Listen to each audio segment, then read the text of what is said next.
प्रणम्य शिरसा देवं गौरीपुत्रं विनायकं भक्तावासं स्वरे नित्यम् आयुष्कामार्थसिद्धये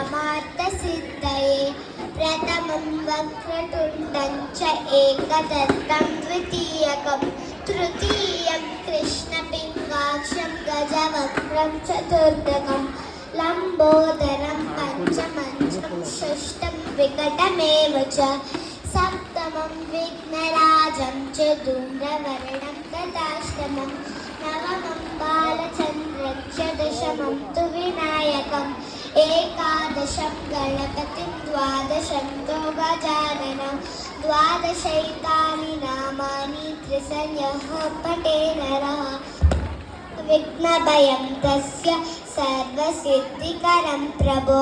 ಧನ್ಯವಾದಗಳು.